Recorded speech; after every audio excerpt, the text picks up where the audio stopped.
நீங்கள் பார்த்துக் கொண்டிருப்பது உங்கள் விஜய்.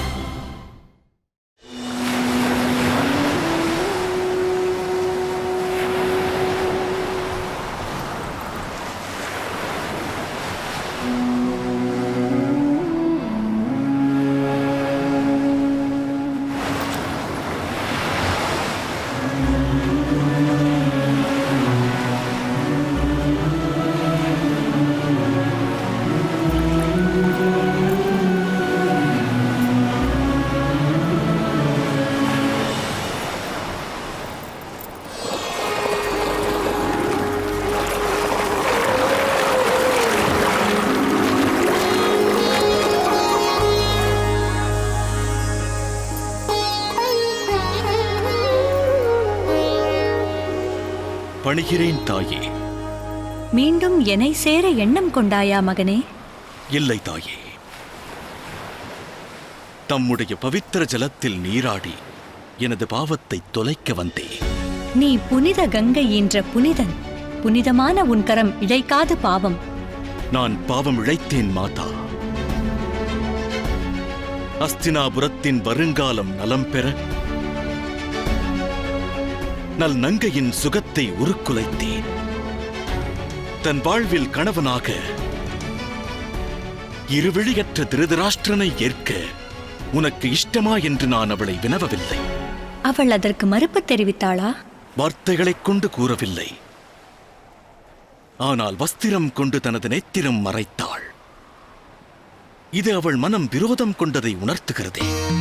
நீயும் சத்திய பிரமாணம் எடுத்தவன்தான். அன்று உன்னுடைய மனமும் விரோதம் கொண்டிருந்ததா? இத்தனை ஆண்டுகளுக்குப் பிறகு அச்சம்பவத்தை நினைவு கூறுகிறீர்கள்? சற்று சிந்தித்துப் பார் மகனே.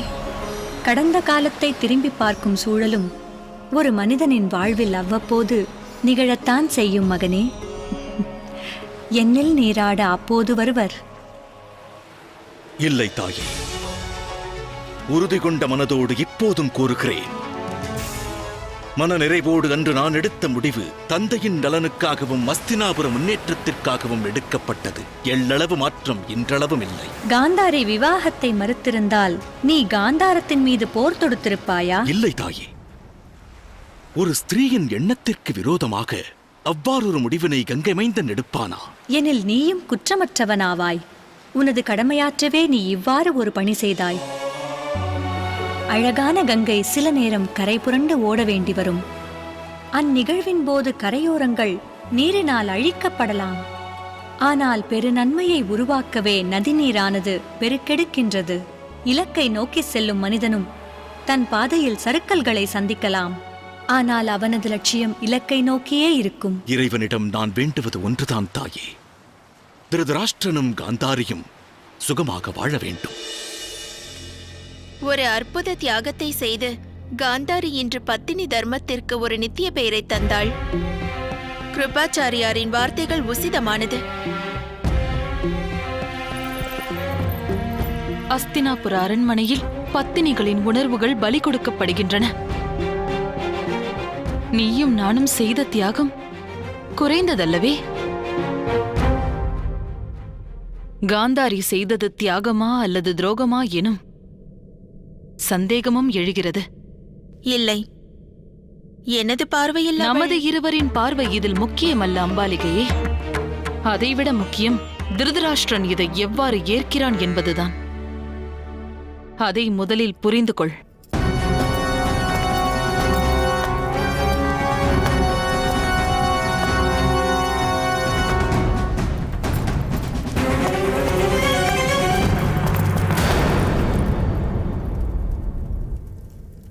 காந்தாரி, நான் இவ்விடம் இருக்கிறேன். இங்கிருக்கிறாய் என்பதை அறிவேன். அறையில் இருப்போரின் சுவாசத்தைக் கொண்டே யார் உள்ளார்கள், எத்தனை பேர் உள்ளார்கள் என்று அறிவேன். என் அருகில் வா காந்தாரி. என்ன?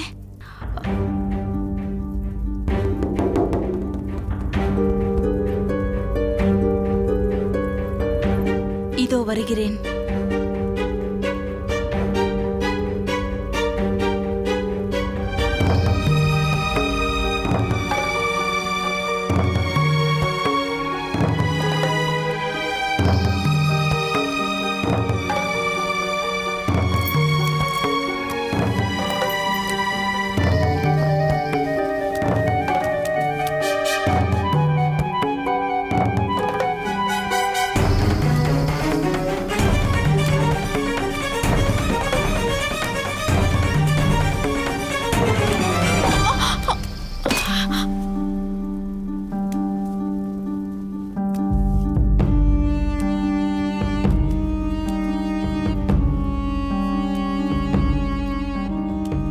நீ அவ்வழியில் சென்றால் என்னை வந்து அடைய முடியாது காந்தாரி. தூணில் மோதி தரையில் வீழ்வாய். இவ்விடம் வா. தாம் எங்கு இருக்கின்றீர்கள்? நீ உனது தவறான செயலை உணர்கிறாயா? நான் வீற்றிருக்கும் இடத்தை அறிய முடியாதவள் எதற்காக உனது நேத்திரத்தை மறைத்தாய்? ஏன் இந்த செயல்? என்னை அவமதிக்கவா, இல்லை நற்பெயர் பெறுவதற்காகவா? தம்முடைய நிலைக்கு என் நிலையை மாற்றுவதற்காகவே இப்பணியை செய்தேன். எதற்கிந்த முடிவை எடுத்தாய்? சிறு வஸ்திரம் கொண்டு இரு நேத்திரத்தை மறைத்தால் உன் கணவனைப் போல் உன்னால் மாற இயலுமா? சரீரம் முழுவதும் விழிகள் கொண்டவன் நான். காந்தாரி, பார்வையின் மீது அலட்சியம் கொண்டதால் தானே பார்வையற்ற என்னை அவமதிக்க துணிந்தாய்? எனதெண்ணம் அதுவல்ல. உமது நிலையை எனதாக்க எண்ணம் கொண்டேன். தமது குறை என்னிடத்தில் நிறையாக இருக்க வேண்டாம் என்றெண்ணினேன். அறிவற்ற செயல். நீ செய்த செயல் அகிலத்தார் பார்வையில் என்னை இரக்கமற்றவனாக்கும்.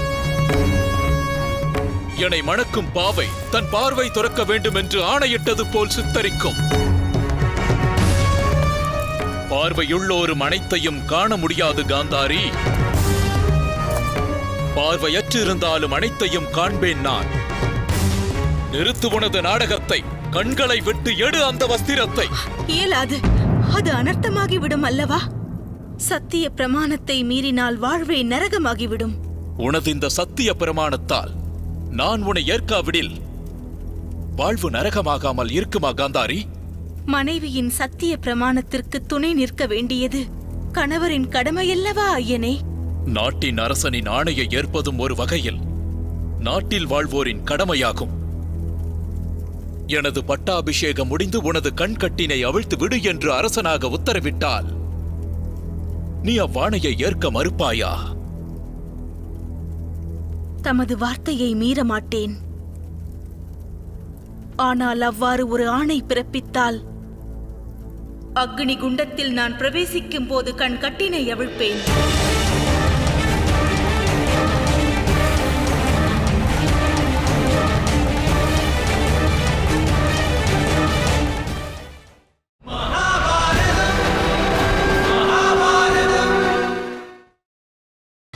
நீங்கள் பார்த்துக் கொண்டிருப்பது உங்கள் விஜய். தமது வார்த்தையை மீற மாட்டேன். ஆனால் அவ்வாறு ஒரு ஆணை பிறப்பித்தால் அக்னி குண்டத்தில் நான் பிரவேசிக்கும் போது கண் கட்டினை அவிழ்ப்பேன்.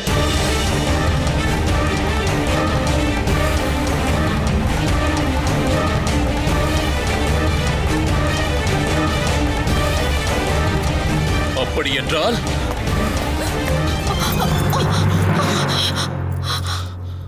அதன் அர்த்தம் என்ன?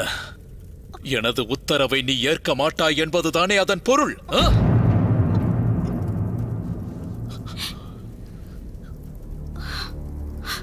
இவை அனைத்தும் என்ன? உன்னுடைய குண்டலங்கள் எங்கே? உனது கங்கணங்கள் எங்கே? எதற்கு மலரை ஆடையாக தரித்திருக்கிறாய்? ஐயனே, நான் என்னை புஷ்பம் கொண்டு அலங்கரித்தேன். இவை அனைத்தும் தம் மனதை... நிறுத்து காந்தாரி, போதும் நிறுத்து. இதற்கு மேலும் என்னை அவமதிக்காதே. அணிகலன்களை காண முடியாது என்றுதானே நீ இவ்வாறு உன்னை அலங்கரிக்காமல் என்னிடம் வந்தாய்? சந்திர வம்சத்தின் மூத்த இளவரசன் திருதராஷ்டிரன் மனைவி என்பதை மறந்தாயா? அஸ்தினாபுரத்தின் அரியணையில் அமர வேண்டியவள் இருவிழி இழந்த ஒரு குருடியாக அமர்வாயா? சந்திர வம்சத்தார் இரக்கமற்றவர் என்பதை உணர்த்துவதற்காகத்தானே நீ பார்வையற்ற பாவையாக மாறத் துணிந்தாய்? உன் மனதில் உள்ள முடிவு என்னவென்று எனக்கு இப்போது புரிந்துவிட்டது. அஸ்தினாபுரத்து வாசிகளிடத்தில் அரசனாக நான் உனக்கு அநியாயம் இழைத்தேன் என்று உணர்த்துகிறாய். என் இதயத்தில் அவ்வாறு எண்ணம் இல்லை. உனது எண்ணம் அதுவே காந்தாரி, அதுவே உனது எண்ணம். கணவனை அவமதிக்கும் எண்ணத்தோடு நீ வந்தாய். குல வழக்கத்தை அனுசரித்து நீ சூடுவதற்கு நான் சூடாமணியை எடுத்து வந்தேன் காந்தாரி. பெண்ணாக பிறந்தவள் இதை தன் பாக்கியமாக கருதுவாள். ஆனால் இதை சூட நீ அருகதையற்றவள். என்னை பீடித்த அபசகுணமாவாய். என்னை நிலைகுலைய வைக்க வந்தவள் நான், சந்திரகுலத்தின் மூத்த இளவரசன் திருதராஷ்டிரன். இன்று என் மனைவியான உன்னை அடியோடு நிராகரிக்கின்றேன். அஸ்தினாபுரம் உன்னை பட்டத்து மகிழ்ச்சியாக ஏற்கலாம். ஆனால் இந்த திருதராஷ்டிரன் உன்னை தன் மனைவியாக ஒருபோதும் ஏற்க மாட்டான். ஏற்க மாட்டான் காந்தாரி. இனி அது என்றும் நடக்காது.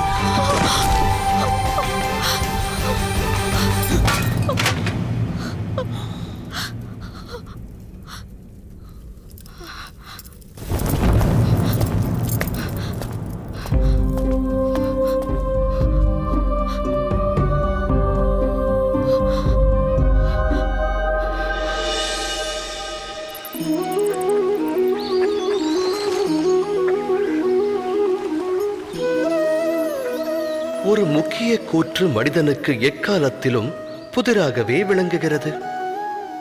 தன்னுடைய உறவுகளைக் கொண்டு அளவற்ற சுகத்தையும் துக்கமற்ற நிலையையும் எவ்வாறு அடைவது எனும் கேள்வி. தமது சுற்றமும் சூழலும் தமக்கு என்றும் உற்ற ஆனந்தத்தை தந்துள்ளதா? சிந்தியுங்கள். மனித வாழ்வானது உறவுகளோடு பின்னி பிணைந்தது. உற்றார் உறவினரோடு அது பெரும் தொடர்பு கொண்டுள்ளது. ஆகையால் சுகமும் மனித உறவுகளோடு தொடர்புடையதென்பது உண்மையே. அவ்வாறு இருந்தும் ஏன் சுகத்திற்கு பதிலாக துக்கத்தை மானிடன் பெறுகிறான்? எதற்காக குழப்பமும் போராட்டமும் உறவுகளிடமிருந்து துவங்குகிறது? அதை சிந்தித்ததுண்டா? ஒருவரின் மேலான எண்ணங்களை உறவினரான இன்னொருவர் புரிந்து கொள்ளாத நிலை வரும்போது, முழு மனதோடு அதை ஏற்காத போது போராட்டம் துவங்குகிறது. அந்நிலை அதிகரிக்க அதிகரிக்க போராட்டமும் வலுக்கிறது. அடுத்தவர் எண்ணங்களை ஏற்றால் சுகம் அங்கு பொங்கும். இது சத்திய வார்த்தைகள். அலைபாயும் தனது எண்ணங்களுக்கு மனிதன் கடிவாளமிட்டு மற்றவர் மாற வேண்டும் எனும் பிடிவாத எண்ணத்தை விடுத்து அடுத்தவர் நலனுக்காக தன்னை மாற்றுவதற்கு முயற்சி மேற்கொண்டானேயானால் அதன் பிறகு அவன் உயிர்வினை பெறுவதோடு உறவுகளுக்கிடையிலும் ஆனந்தம் பெருகும். அந்த வகையில் சுற்றத்தாரை ஸ்வீகரிப்பதல்லவா சுகத்திற்கான மார்க்கம்? சிந்தித்து செயலாற்றுங்கள். சக்கரவர்த்தி திருதராஷ்டிரன் தன் செவிகளில் இவ்வார்த்தை விழ ஆவலோடு காத்திருக்கிறான். அந்த ஆவலைக் கண்டுதான் நான் அஞ்சுகிறேன் ராஜமாதா. திருதராஷ்டிரனுக்கு தன்னிடம் சக்தி உள்ளதென்ற ஆணவம். இருவிழியற்று பிறந்த தன்னுடைய அக்குறையினை தனது சக்தியைக் கொண்டு வெல்ல கனவு காணுகிறான். இது அனைவருக்கும் தோன்றும் எண்ணம் தானே. அது திருதராஷ்டிரனுடைய தவறல்லவே. என் கூற்று அதுவல்ல. இளவரசர் திருதராஷ்டிரனின் நிலை கண்டு நான் அனுதாபம் கொள்கிறேன். ஆனால் திருதராஷ்டிரன் தன்னிடம் உள்ள குறையை குறையாக எண்ணவில்லை. தன்னிடம் இருக்கின்ற பலகீனம் பற்றி அறியாத ஒருவன் எவ்வாறு அரியணையில் விற்றிருந்து அரசனாக ஆட்சி புரிவான்?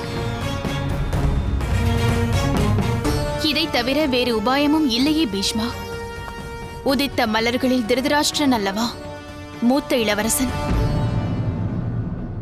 இன்னொன்றையும் சிந்தித்துப் பார். திருதராஷ்டிரன் அங்குஹீனம் கொண்டவன். அரசன் ஆகாவிடில் அவனுக்கு வேறு ஸ்தானம் என்ன? மந்திரி சேனாதிபதியின் ஸ்தானம் தருவாயா? அவ்வாறு நிகழ்ந்தால் அவன் மடிந்து விடுவான். பாண்டு சேனாதிபதியாகி அஸ்தினாபுரத்தை காத்து ரட்சிப்பான். விதுரன் ஞானத்தின் உருவம். அவன் திருதராஷ்டிரனை நல்வழிப்படுத்துவான். திருதராஷ்டிரன் விதுரனை மகாமந்திரி பதவியில் அமர வைப்பானா ராஜமாதா?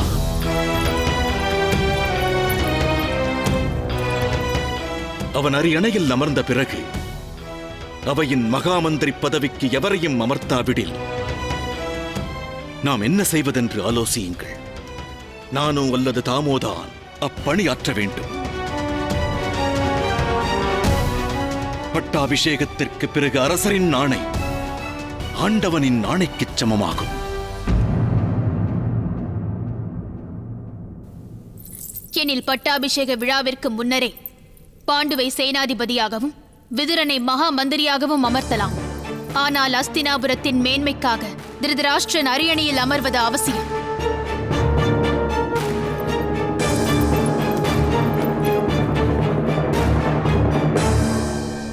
பீஷ்மா, திருதராஷ்டிரனை அரசனாக்கும் எனது எண்ணத்தினை நீ விரும்பாமல் இருக்கலாம். இது உசிதமான முடிவென்று நான் அறிவேன். எனது உத்தரவை ஏற்பாயாக.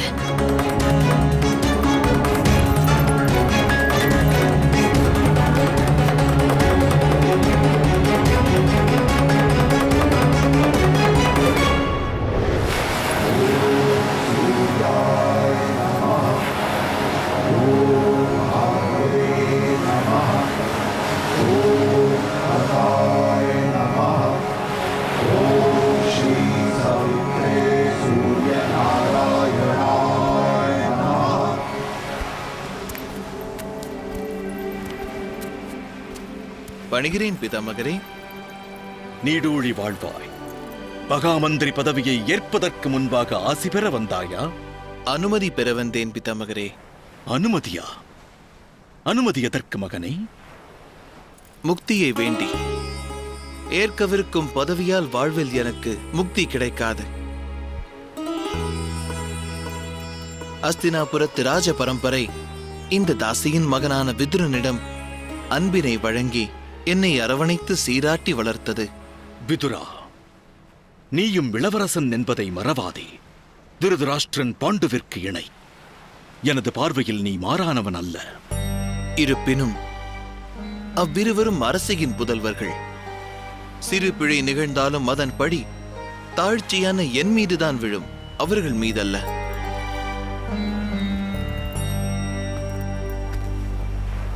நீ எனது சீடனாவாய் மகனே. பழி என்னும் சொல்லை உன் மனம் ஏன் சிந்திக்கிறது? மந்திரி எனும் பதவியை ஏற்ற பிறகு தர்மம், அன்பில் ஒன்றை ஏற்க வேண்டிய நிலை வந்தால் நான் எதை ஏற்பேன் பிதாமகரே? தர்மம் மாதவனாகும், அன்பானது சந்திரனாகும். அன்பினை ஏற்றால் நீ அந்த சந்திரனாவாய். இருளில் தவிப்போர்க்கு நீ ஒளியை நல்குவாய். தர்மத்தை தேர்ந்தெடுக்கும் போது நீ ஆதவனாக மாறுவாய். அனைவருக்கும் பிரகாசம் நல்குவாய். நல்வழி காட்டி நல்வழிப்படுத்துவாய்.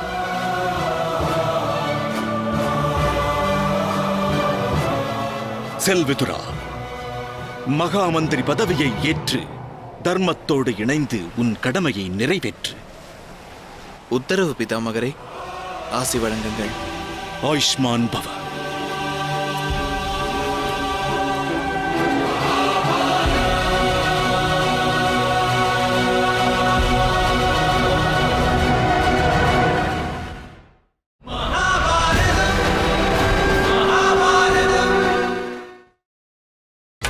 நீங்கள் பார்த்துக் கொண்டிருப்பது உங்கள் விஜய்.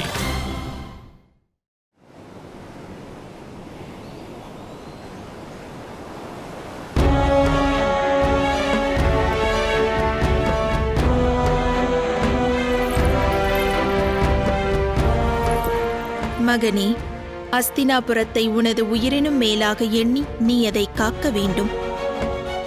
உனது போர்க்கலை கண்டு பகைவர் அனைவரும் அஞ்சி நடுங்க வேண்டும். சரித்திரம் என்றும் உன் புகழ் பாட வேண்டும். நீ அமரவுள்ள சேனாதிபதியின் ஆசனம் சிம்மாசனத்திற்கு இணையாக வேண்டும். ஆனால் சேனாதிபதியின் ஆசனம் அரசர் வீற்றிருக்கின்ற அரியணைக்கு இணையானதல்லவே. அறிவேன் பாண்டு. உனது ஆற்றல் கொண்டு அதை நீ உயர்த்தி காட்ட வேண்டும் என்று கூறுகிறேன்.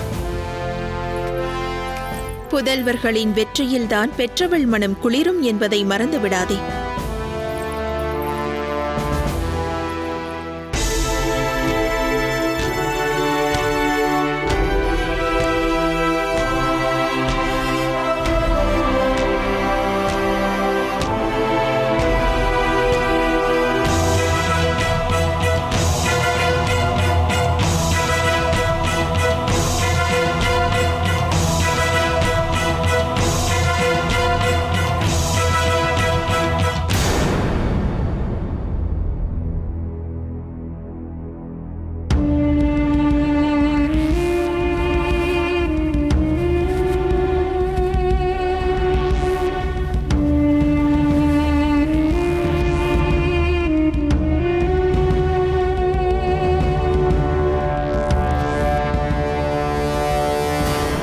சந்திரகுலத் தோன்றலான நான் சக்கரவர்த்தி சந்தனுவின் பேரன், சக்கரவர்த்தி விசித்திர வீரியன் வழியில் தோன்றியவன்.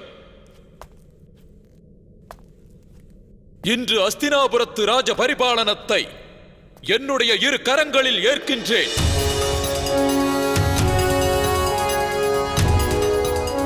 அஸ்தினாபுரத்தின் ராஜ்ய எல்லைக்கு ஒரு முடிவில்லை என்பதை அகிலத்திற்கு உணர்த்துவேன். சந்திர குலத்தின் பெருமையை வானத்து சந்திரன் வரை உயரச் செய்வேன். அஸ்தினாபுரத்தின் செல்வத்தை குபேரனது செல்வத்தையும் மிஞ்சச் செய்வேன். அகிலத்தின் அனைத்து அரசர்களும் அஸ்தினாபுரத்தின் சக்கரவர்த்தி முன் தலை வணங்கி மண்டியிடச் செய்வேன். நான்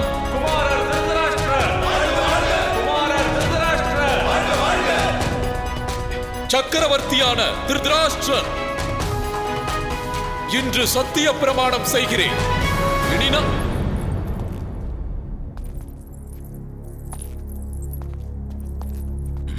அங்கு வருவது யார்?